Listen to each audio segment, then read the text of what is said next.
Eh bien, le bonjour. Merci. Merci d'être là. Et je suis heureux de vous retrouver. Mon nom est Benoît Voyer.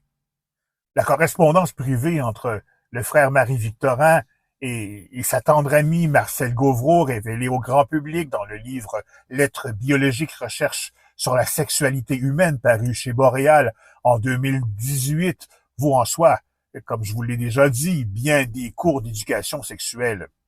À travers les considérations biologiques du frère Marie-Victorin, on croise de petites leçons de morale. Bien entendu, il s'agit de la morale d'une autre époque, mais parfois, on a l'impression qu'elle s'adresse à aujourd'hui. D'une page à l'autre, les observations se multiplient. Parfois, celles-ci nous arrachent un sourire sur les propos d'une autre époque. Voici quelques exemples de ce que le frère Marie-Victorin écrit à Marcel Gauvreau. Je les cite. Dans sa lettre du 25 novembre 1941, il écrit à Marcel: « Ici, je dois vous dire une chose. Parallèlement à l'évolution de la puberté, il y a aussi une évolution de la conscience qui paraît être la même pour tout le monde.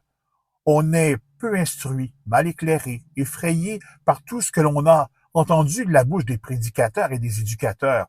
La venue des érections cause de la surprise, de la gêne morale. Arrive la première éjaculation, autre trouble. Généralement, je pense, l'adolescent arrive à comprendre vaguement que les érections sont naturelles et il arrive aussi à mettre la limite du bien et du mal à l'éjaculation. De là, des efforts impossibles pour se retenir au bord de l'éjaculation.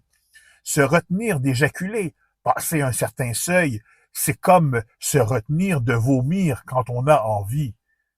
Les deux phénomènes sont des phénomènes violents.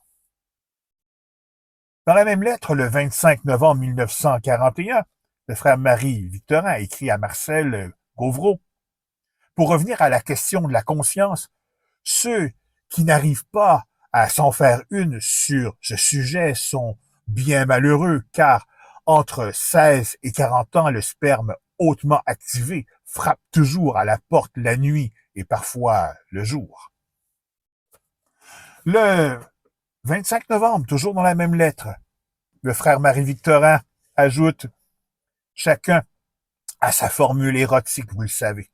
Pour moi, les seins ne m'émeuvent guère. Je les manipule pour observer les réactions du sujet, mais cette manipulation n'a pas d'effet sur moi. Je n'en puis dire autant des examens et des touchés dans les régions vulvaires. Il paraît qu'il y a des hommes que le temple de l'amour n'intéresse pas.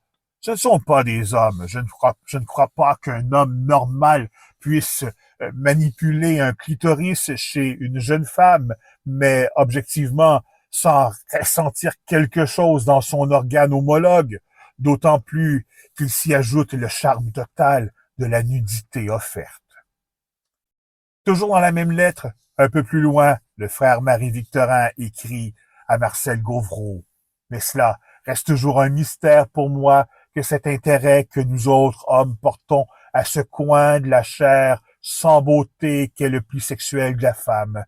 L'intérêt intellectuel se comprend. Il s'agit d'un objet complexe dans sa morphologie, dans sa physiologie, où passent sans cesse des phénomènes importants et mystérieux.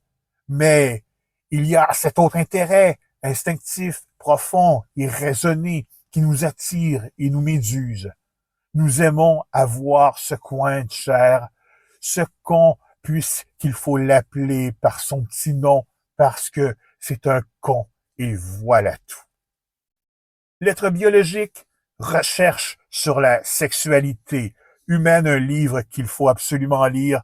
Vous l'aimerez, procurez-vous-le chez votre libraire ou encore dans une bonne bibliothèque. Pour relire l'article que j'ai écrit sur le frère Marie-Victorin, tapez Benoît Voyer en liberté.blogspot.com.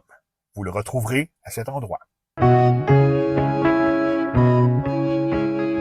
Nommez les fleurs d'ici, chantez le vrai pays.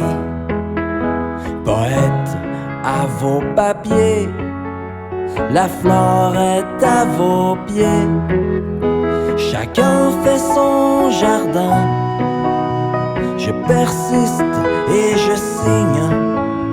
Frère Marie-Victorin, frère Marie-Victorin. Chacun fait son jardin. Je persiste et je signe. Frère Marie-Victorin, frère Marie-Victorin.